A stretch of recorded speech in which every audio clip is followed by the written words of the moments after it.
Hello, my dear students of class 11. We are in chapter 4, which is Animal Kingdom. In our previous two classes, we have completed the different types of bases on which animals kingdom can be classified into different phylum. Today, we will start the different phylums of animal kingdom or kingdom Animalia. So, before starting that, we will see that kingdom can be classified into two groups, that is protozoa and metazoa. Okay, protozoa are under unicellular organism and metazoa are multicellular organism, and under that metazoa they will be differentiated into parazoa and enterozoa. Parazoa means they are both are, in case of metazoa they are multicellular, but in case of parazoa they are not having tissue level of organization. That means tissue system is not well developed in case of parazoa. And in case of enterozoa we will find the developed groups of and developed phylum. That means they are having tissue level system of organization, and sometimes they are having organ and organ system level of organization. Okay, so these are the main difference. So under that protozoa we have read that protozoa, that is amoeba. Under that parazoa we will find that only one group is there, that is porifera. And under that enterozoa from Nidaria to Chordata, they are under that enterozoa group. So we will start with that parazoa group. Okay, 1 minute.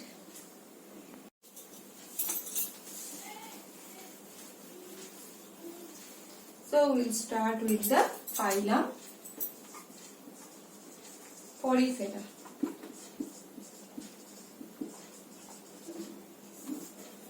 Okay, and that Porifera term indicates that porous body.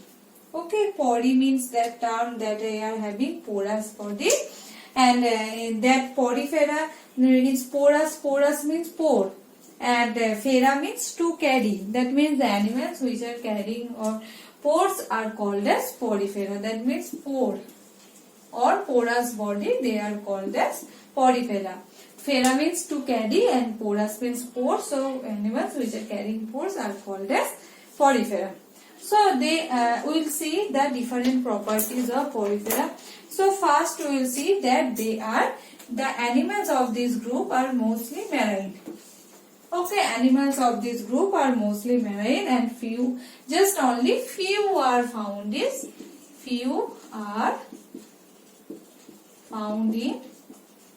fresh water. We will find an example of freshwater sponge, and so most of the poriferans are marine, some of them are freshwater sponges will be found. So we have seen the different bases of animal kingdom, on which basis we have classified them into different phylums. So we will tell the different properties of that part. So next what we will say, that they are having so they are generally marine, so their body symmetry. Now we will look the body symmetry. So they are mainly asymmetrical. They are mainly asymmetrical. You know the meaning of all this term because I have discussed in previous two classes, and I have discussed that before, so that you can understand that terms right now easily.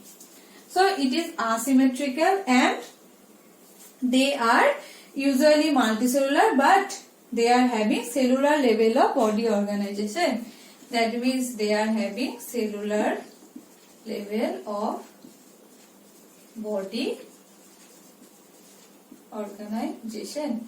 Their body is not having any tissue level type of organization. That means division of labor will not be found in that type of porifera group.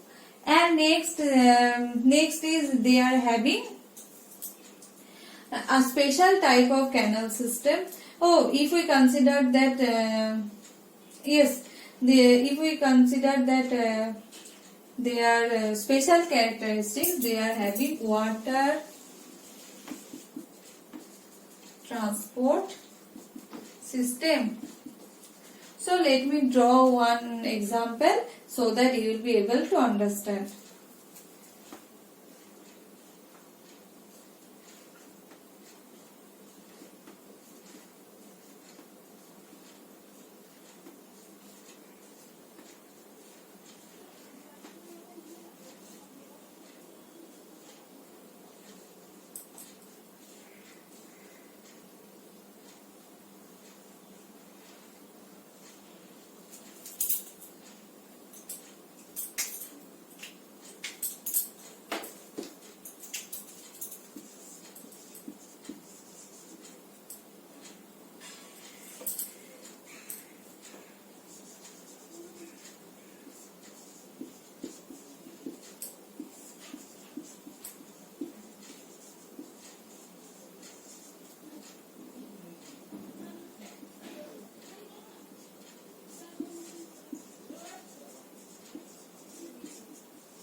Look, this is a main property of phylum Porifera. That means they are having water transport system.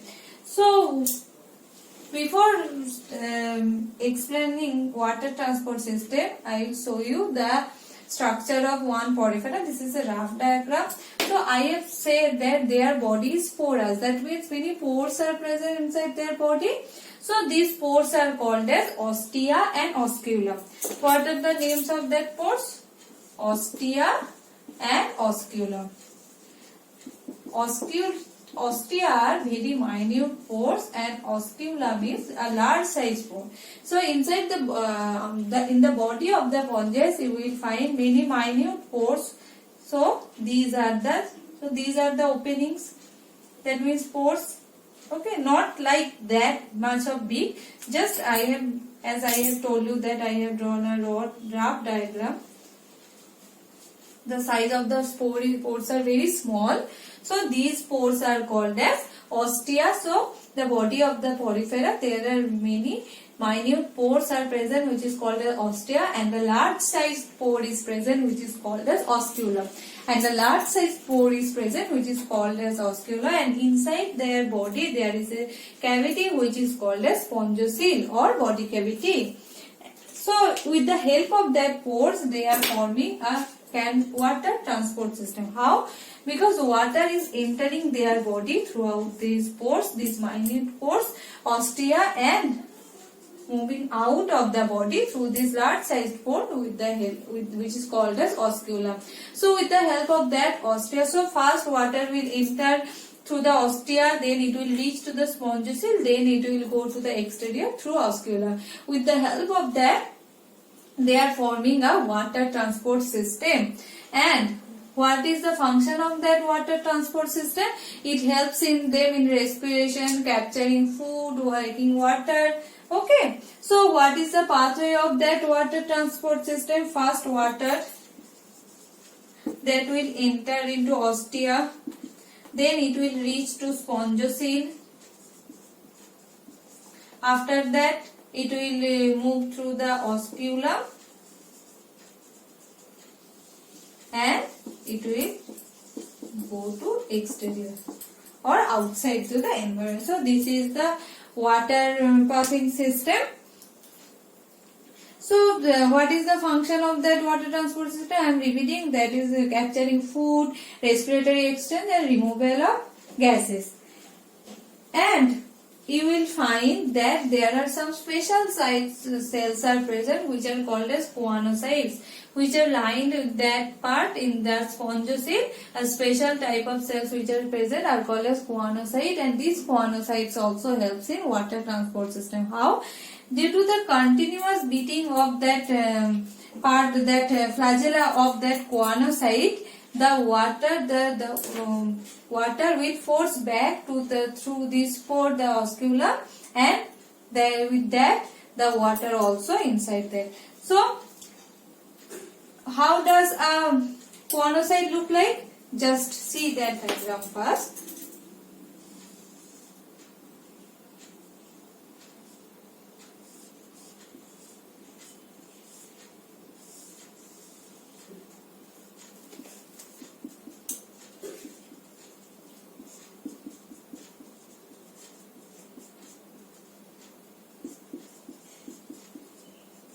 This is the structure of choanocyte. It is having a globular head type of portion. Inside the nucleus is present. After that a collar and then a flagella is present. So independent, with the help of that independent beating, so it is lined, the full portion is lined with choanocyte. I have drawn just only one portion, okay. So with the independent beating of many flagella of choanocyte, force water out of the large osculum. I am repeating, with the independent beating of the flagella of the choanocyte, they force water through the osculum and pull the water through the ostia. I am repeating, with the help of the independent beating of that flagella of the choanocyte, it will force the water out of the osculum and pull the water through the ostia. And thus, they are operating their water transporting system. So next point was that that is choanocyte, and if we consider that general basic property, so their digestion is intracellular. Their digestion is intracellular, means within cell. Digestion will be within cell. So what will be the other property? So let me tell you, I am removing that part.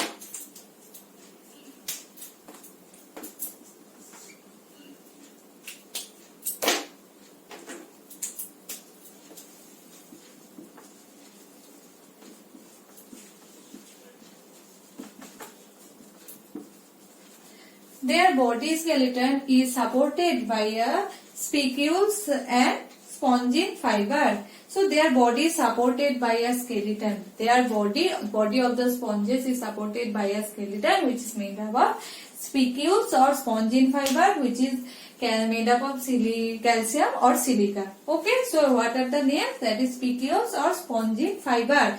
Their sexes are not separated, that's why they are called as hermaphrodite. Phrodite.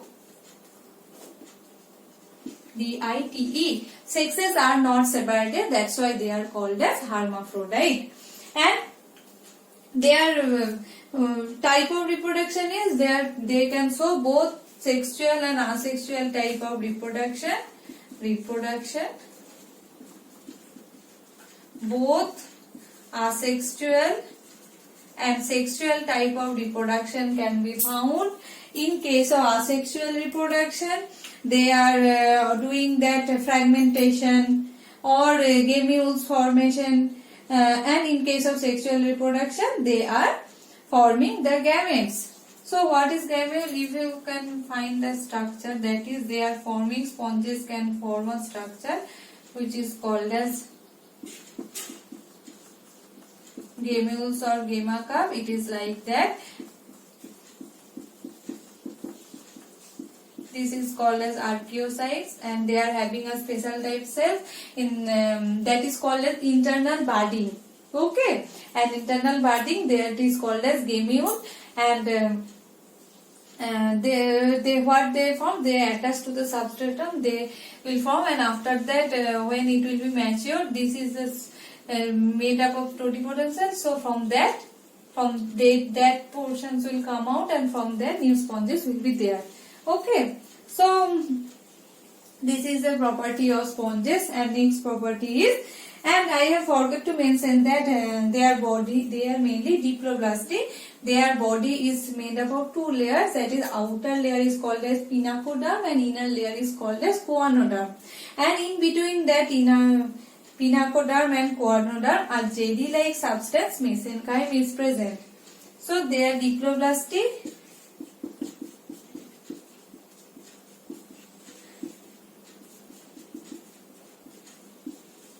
Pinacoderm and choanoderm, and in between them jelly-like mesenchyme is present. Okay, and What is the type of fertilization? Their fertilization is internal. So internal fertilization. You know what does that term mean? Internal fertilization and external fertilization. In case of porifera, internal fertilization can be found and the development is indirect.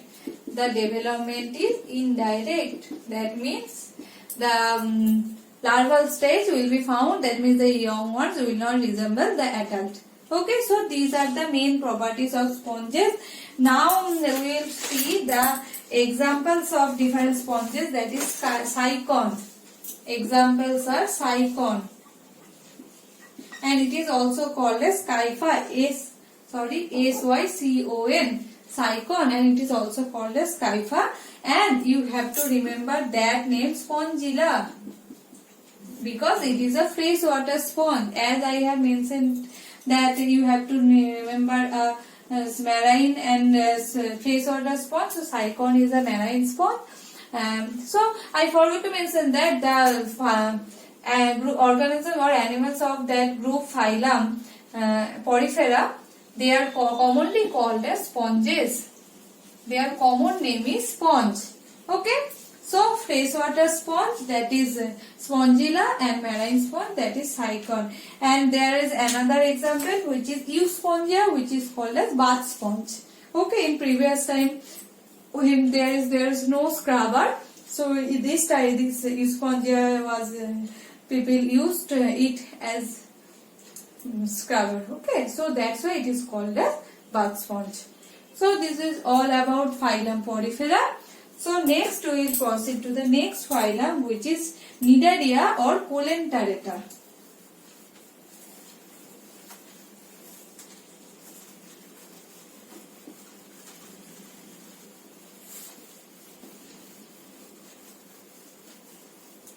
So next phylum is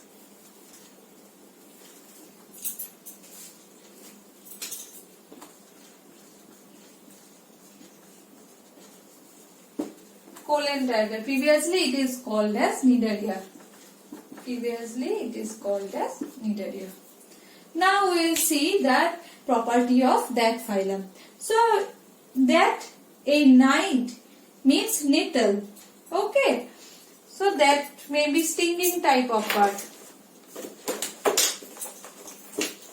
So animals of this group are mostly marine. Animals of this group are mostly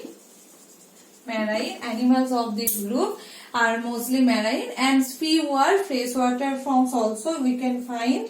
That means they are aquatic. First of all, they are aquatic and marine, and some freshwater. Some will be found in freshwater also, but their number is very less. They may be free swimming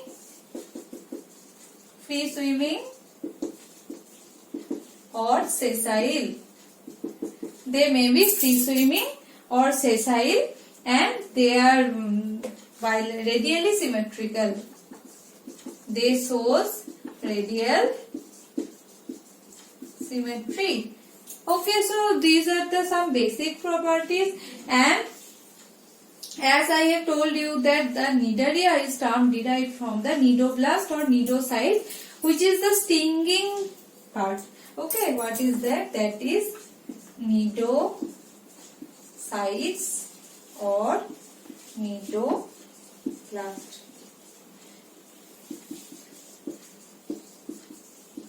Which contains a stinging capsule which is called as nematocytes. So that nidaria name derived from that, they are having a special type of cell, that is nidocytes or nidocytes or nidoblast, which contain a stinging organ which is called stinging capsule, which is called as nematocyte. Okay, which contains stinging capsule which is called as nematocyte, and it is present on the tentacles of the body. It is present near the tentacles of the body. So it is a main very important property of phylum Nidaria. You have to remember the important properties of each phylum. So in case of porifera, we have seen there are some important properties, and in case of Nidaria, first one is that nidocytes and nidoblasts, which is having a capsule which is called as nematocyte.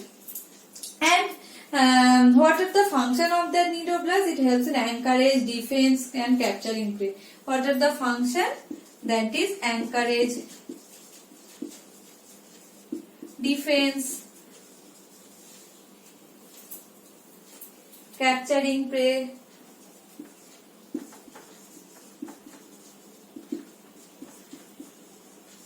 these are the different function of this nidocyte or nidoblast. Okay. So next property is they are diploblastic. So that means two germ layer can be found in case of Nidaria. And their gastrovascular cavity is with a single opening which is called as mouth, and there is a structure which is called as hypostome. Sorry.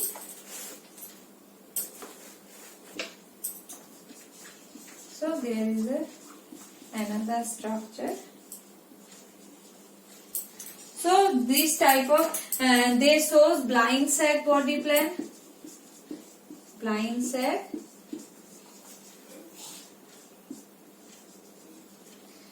They shows blind sac body plan and with the oral aperture which is at the mouth which is called as, and with that oral aperture which is called as hypostome. Okay. So that is important. Hypostome, that means they are animals of blind sac body plan with only one oral aperture which is called as mouth hypostome, and which leads to a cavity which is called as gastrointestinal cavity. Okay. And their next type is their digestion. Their digestion is both extracellular and intracellular. They show both extracellular and intracellular type of digestion, and they the common name of this group are they are called as corals. They are called as corals, and their body is made up of calcium carbonate. Calcium carbonate. Okay. When if you have visited the rainy seaside sea, then you like Andaman. If you have visited Andaman, you will be able to find different types of corals, and they are beautiful corals are there, and these corals are under this Colenterata group or Nidaria group. Okay. And it is you can feel that it is a hard structure because it is made up of calcium carbonate. And they are Nidarians show as body morphism. That means they are having different body forms. I am rubbing that part.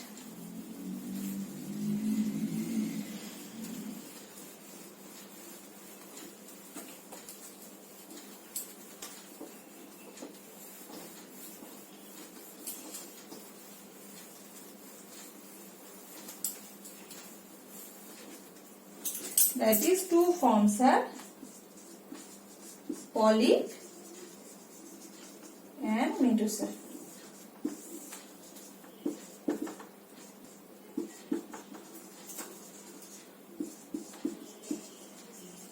In Nidarians, we will find two body forms. These are polyp and medusa. Polyp forms medusa asexually, but medusa forms polyp sexually. Now, if we want to differentiate between polyp and medusa, that we will find some points. That is, one is free swimming and umbrella shaped, and another one is sessile. Okay. So, if we, I am repeating that in their body, the two types of forms are found. One is polyp and another is medusa. The first one is polyp is sessile and cylindrical in form, and medusa is umbrella shaped and free swimming. So, if we differentiate between polyp is sessile and it is cylindrical or cylinder form, and in case of medusa it is umbrella shaped, it is free swimming, and the shape is umbrella like, umbrella shaped. So it maybe if we consider like that. Okay. So, and it can move freely. but it cannot move, so that's why it is called as sessile. Polyps are called sessile and they are cylindrical in shape, and medusa are free swimming and umbrella shape. So polyp can produce medusa asexually, and from medusa by sexual reproduction medusa will be formed. Okay, so these conditions, these two types of conditions in their body can be found. And next property is that the Nidarians exhibit the body forms which shows alternation of generation, which is called as metagenesis. It is called as metagenesis. There shows alternation of this type of alternation of body formation can be found. That's why it is called as metagenesis. Okay. So this type of example can be found, that is Obelia, where this type of body forms can be found. Now we will find the different types of examples of coleoptera. That is, they are commonly called, they are having some common names. That means Portuguese man of Physalia. Scientific name is Physalia, but common name is Portuguese man, because it looks like the cap of that Portuguese. That's why. And another one is Adamsia penatula. It is called as sea pain, sea anemone, sea fan. Okay, you have to remember both scientific name and common names also. So in your book there are different examples are there. Read the examples of that from your book. Okay. And in case of Nidaria, a free swimming larva can be found, which is called as planula larva. Okay, which is called as planula larva. A free swimming larva can be found, which is called as planula larva. So this is the main properties of coleoptera. In our next class we will know about the phylum Ctenophora. Okay, thank you.